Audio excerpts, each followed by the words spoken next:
See, I think we just need to start with congratulations. I maybe it gets old around there, but just another division title for the Los Angeles Dodgers. Dave, congratulations. Thank you so much. You know what? It's something that it's like I talked to our guys about. It's not a rite of passage. It's a lot of hard work, a lot of people working together to accomplish this goal. And so it's one step to ultimately accomplishing our ultimate goal to win a World Series championship. But as everyone knows, is when you're in the midst of it, if you can't celebrate the victories, in this case, winning the division, what are we doing this for? So it was good to be able to celebrate, in the clubhouse and with the fans that traveled to Arizona. Man, you guys travel well, too, so I know that had to be a good celebration. hey, we travel like the Sabathias. We run deep. The Dodgers roll deep. So it's like Dodger Nation. It's crazy, man. It's like whether we're, in Philly or Arizona or obviously at home, it's like, dude, you know what I think it is? And it's great because I do think that at times social media can be a negative, but other times it's a positive. And I think that with social media, there's so much awareness now about players and teams, and fans are feel more a part of things now because they know who the players are. And so they want to be there to support. They feel like they're a part of it. So yeah, the Dodgers, we run deep, man. Dave, how do you as a manager sustain the ability to connect with your players, to get a message across? I mean, 7 seasons, sometimes at some point you can get tuned out, right? But you guys just continue to sustain the success. What do you as a manager have to do to continue to keep the connection fresh with your group? You know what I think is funny is I think I've got a PhD in mental performance and psychology.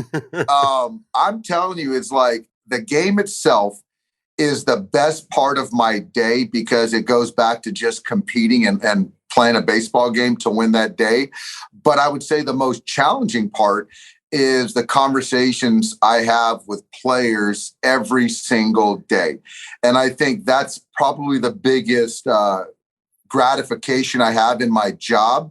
It's the most taxing because it's relentless. And I think as a leader of an organization, a baseball team, I think the thing is I sleep well when I feel everyone's aligned and together. When players are heard, whether it's the last guy on your bench who hasn't played a lot, or, the guy in the pen that feels that he's not being used properly, just to make sure I touch him and talk to him and make sure guys stay on board and knowing that they're valued. That's the biggest win. And I think that that's sort of our secret sauce. Man, and that's incredible. And for me, like just knowing you as a player, a teammate and all of that, I mean, it comes across being easy to be able to walk in your locker room because you are easy to talk to and you can have those conversations and you will ask about somebody's family or their mom and their wife. And that makes guys feel comfortable. You walk into the clubhouse and you can go talk to your manager. Guys want to go to the field. You know what I'm saying? When you're a young guy and you have that type of relationship with the leader of the organization, it makes you want to come to the field and it makes you feel good and want to go out and win the ball game. It does. And I think, in our society now, again, there's some things that obviously we'd all debate and argue and would argue that it hasn't been for the best interest of our country and people and how you treat people. But I do think the positive is that feelings, emotions are being talked about more and they're real. And players aren't robots. And as talented as Mookie Betts is or Freddie Freeman is, these are daily conversations that I got to have with these guys to make them feel comfortable, to make them feel confident, to go out there and perform. And, it's not like the days where you just roll the balls and, it's my way or the highway and you're afraid to talk to the manager. And it's not the culture that I want, that I believe in. And especially in our game of baseball, it's as young as we've ever been. Mm-hmm. I would argue that it's the most talented athletes of all time as far as because of the technology, they're bigger, faster, stronger. And so now how you get these guys to play together collectively and feel heard, it's important. It's important. And I'll tell you this, a quick little anecdote.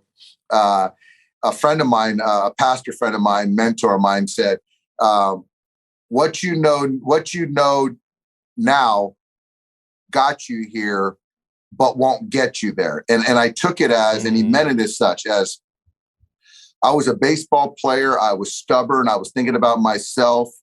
I was, if you cross me, you're dead to me.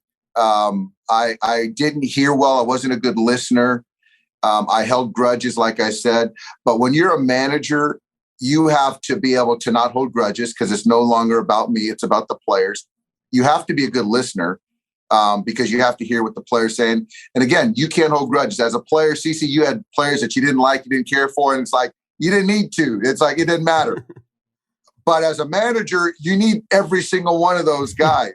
And so it's interesting that what got me to a certain point through my career is something I had to flip on its head to become a better leader of men, which has been great. And I feel as I've grown more than I've ever grown, my 7 years managing. Dave, when did you realize that? And how did you realize that? It's something that, I've sought out a lot of people outside of my industry, in the business world in particular, and sought counsel and mentorship. Because I think that in sports, we have teammates. CC is one of the greatest teammates of all time. But and I think CC took it to another level as far as mentorship. But in practice, we don't have the opportunity to be around a teammate all year round. It's during the season, and then the off season, we eject and we go and do our things. A mentor is with you all the time. And so I just felt that I needed to continue to evolve and grow. And, it's interesting is I was a leader of my ball club when I played. CC was, and there's other guys that we talk about. But as far as like maturity in the male, and as I've studied, guys, we mature late, man, and women need it. And so you're talking about guys that are in their 20s trying to lead people, and they're just really not equipped. And so I really didn't become the best version of myself until I was in my 40s. And so this is how CEOs run things in the real world, right? Outside of my bubble of baseball. And so just kind of understanding that, appreciating now when somebody doesn't do things or act the way that I think they should in a major league clubhouse, I don't take it personal anymore. And that's something that my early years of managing, I can't expect a guy or guys in the clubhouse who are not fully matured and understanding life situations. They haven't had kids yet. Some are newlyweds. Some are just having kids. They're trying to navigate life, let alone perform. So I've like I said, I'm a little long-winded right there, but it's just basically it's continued growth. When you talk about the tough conversation part of it, Dave, if you were thinking about this year and a story you could share or however you could share it, what would be a conversation that resonates with you where you're like, man, like that's one that like it's just a hard part of the job. Like it's just it's hard to navigate. I think I have these, unfortunately, I would say, bi-monthly as far as sending a guy out. And it's like, because I think that what I try to talk about is a meritocracy in the sense of performance is paramount and what matters. But there's a roster management business side of it that you have to kind of appreciate. And so I can talk in one breath, and I hate talking out of both sides of my mouth, where hey, performance matters. The best guys are going to be up here and perform. And a guy is performing, but we need his roster spot. So he still has options. So we got to send him to the minors. And so it's part of the game. I don't like it. Talking about roles and, platooning is a big thing where every player has to believe that they're the best option. That's a superpower for a player.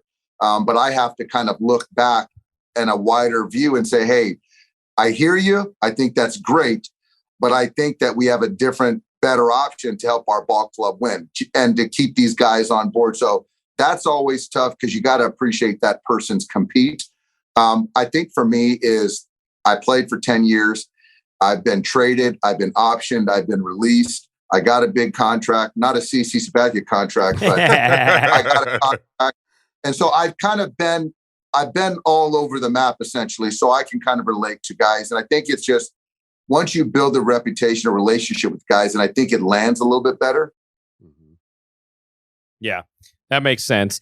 How, speaking of one of those guys, somebody who we are very familiar with here in New York, Joey Gallo coming in there, Dave, when you see, I mean, obviously, I mean, Joey, to his credit, he really opened up about just, you know, how difficult it was for him to navigate his way, especially after, you know, say the first month of the season in New York this year. When you're getting, you know, a guy who clearly has been in distress, you know, and you're trying to, you know, get some productivity out of him, what kind of approaches do you take? What kind of conversations did you have with Joey as he becomes a Dodger? Well, the first conversation I had with him is I brought him into my office, and I just wanted to learn about him. I wanted to learn about his upbringing, his family, living in Vegas, playing with Harper and those guys, you know, just as they grew up and superstars, expectations. Talked a little bit about New York, but more talked about, and he kind of talked about, you know, wearing a hoodie and being ashamed, embarrassed, not want to leave his house. And for me, I was just saddened. And I think for me, it was more of encouraging him to come here. I want to learn more about him, and I want him to smile. I want him to laugh. I want him to be himself. I encouraged him to live by the beach, which he has done. And he sees the ocean and seeing the sunrise, and he's just happier. And I think our guys, our club has embraced him. He's smiling more. He's been more productive. And honestly, for me, this is the guy that was so talented, is so talented. Yeah. But he didn't even want to play the game of baseball that he knows and loves. And that's saddening. So I think for us to find that in him was a true joy. And the performance is just a byproduct of that. But I think for me, it's like the biggest win is to get this guy to love baseball again. And, you know, I asked him, I said, hey, man, how tall are you? He said, I'm 6'5". And I said, I want you to walk every single day when you're in this clubhouse on the field and stand 6'5". And I want you to stick your chest out. I want you to look straight and not shy away from things. Because I think that when you start getting embarrassed, ashamed, you start kind of wanting to go into a hole. And I'm all of 5'9.5", and I'm going to stay 5'9.5". You know, you start seeing me slunch over and not making eye contact, then you got to worry. So that's kind of some joke I have with him. Just, hey, man, I want you to stand tall and be proud of yourself because we love you. No, I think like him coming to you guys was even like it's good for him. You know, going from New York to LA, it's still a big market, and it's still gonna play in some big games. But it's a lot less pressure. Like you said, you get out in California, you can see the sun come up. Like it's a little. I mean, you can love baseball again. You know what I'm saying? Like once he gets back comfortable, I think he's gonna start performing. I think you got to get him just back loving the game. You know? Yeah, and I think I agree, CC. And it's like it's one of those things that New York is, and you know, it's not for everybody. In one sense, some people argue it makes you a better ball player because it holds you accountable. But again, we're all wired differently, and not saying one's better than the other, but sometimes certain environments will allow for somebody to thrive and other people not. So I'm happy we got him. I think we got a very talented ball club, and he's already been a contributor for us. Dave, how about C and I talk about all the time how you guys have you're a machine. It's unbelievable year in and year out the way you're able to sustain success. And, you know, you could trade a Yordan Alvarez in a deal that, doesn't necessarily end up working out. And it's like, that's okay. And you just keep chugging. You know, I mean, like, or even like O'Neal Cruz, you guys had him. You know what I'm saying? Like, it's Dodgers stars all across the league. And then you guys still go out and win 100 games every year. Right. And it's like you guys don't feel the pain of that. You just keep churning them out. How would you describe sort of the organizational philosophy or how you guys are able to just be so consistently dominant? I think it's certainly when you're talking about an organization that the consistency that we've shown over the last decade is pretty remarkable. It is. And I think that that's a result of having a lot of great people. I think a lot of forward thinking. You've got to be airtight with scouting, player development. And obviously we have the resources that a lot of teams might not have. But there's a lot of reclamation projects over my tenure here that guys, whether they come up as rookies, or we get guys off waivers or whatever, and they come and they perform. So I think that a lot of people deserve the credit, but I think that there's a certain standard that we talk about, guys, is raising the bar and holding ourselves to a certain standard of play and person that comes in the organization. You can be a talented player, but it doesn't necessarily mean you're the right player. And so we try to find the right people, the right players. And for us, nothing against the Yankees, the Astros, the Braves. We're basically kind of chasing our own level of success and how we play. And I think that preparing for any ball club in a particular series or a game is one thing, but it's more about internal on how we play. So when you get guys like Mookie Betts, Freddie Freeman, Justin Turner, Clayton Kershaw, superstars that I'll tell you, I was at Kobe Bryant's last game and he said, the dream is the journey. And when you can get superstar players to understand and know that the process, the practice, the journey is the dream and love that, everyone else has to follow. And so I just had a conversation with Mookie just recently, just today.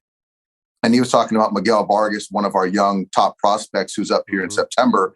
And he took him out last night, spent time with them, and he's going to spend time with them this winter. And that's how you continue to not only be good now, but as far as we can look out, Miguel's going to always remember this and want to pay it forward too. Yeah. It sounds like in the thinking of picking the players and the prospects and whoever you guys are scouting, sounds like the old school Cleveland days, where it doesn't matter how talented you are. It matters if you're going to fit in this organization and what we believe in. You know what I'm saying? And that will elevate your play. Yeah, that's exactly right. And I think it's hard. And that's where, for me, I've got to kind of check myself a lot. And we talk about it all the time amongst our players, because it is not that it's a bad thing, but there's a lot of self-promotion and branding with players and individuality, which I get. There's compensation to be had with that. I understand it. But at the end of the day, you have to, you have a job to do. And if you can get your guys together, aligned to be great baseball players, I think that we have a better way to combat that, because if everyone's kind of playing on their own, have their own agenda over the course of 162, it just doesn't work that way. And I think that for us, we show up every day to beat you. And I had that, I saw that documentary, the Captain doc recently. And, it talked about those old Yankee teams and they were going to beat you, and we're going to make you feel it. And so we have some semblance of that, which I'm proud of. I feel like, Dave, you were just sort of subtly segueing to your stolen base in 2004. Not at all. Get Derek on this. Call him. Oh, my gosh. When you go back to New York, you've been the Dodgers manager for a long time. So, and you've won a World Series and you've had a ton of success. But that stolen base is so iconic, as is that championship team. When you go back to Boston and when you go back to New York, how present is that moment still for you? I just got it the last time we were playing the Mets. I was walking down Fifth Avenue, and I think construction work or something like that said, "Are you Dave Roberts? You broke my heart in 2004." And he just gave a little wink. But when I go back to Boston, it's like, "Hey, Dave Roberts, man, we love you, man. Can I buy you a drink?" And so both ends of the spectrum, it's all good. Hey, Doc, you know who lives off that more than anybody is Millar. He lives off the walk more than anything. Like, that guy. Millar's got his own dang talk show now, man. Talk about leveraging that, man. It's unbelievable. But no, it's all good. I was a part of a great team and very grateful. I was like, I had so many superstars and I was just a small piece, and I was happy that I had a chance to contribute. It was a great team. Oh, it's an amazing team and sparked what's been a great run of success for that organization as well. Dave, I want to ask you, C and I were just talking about some of the rule changes for next year. What are your feelings about, first and foremost, pitch clock, implementation of that? How do you feel about it?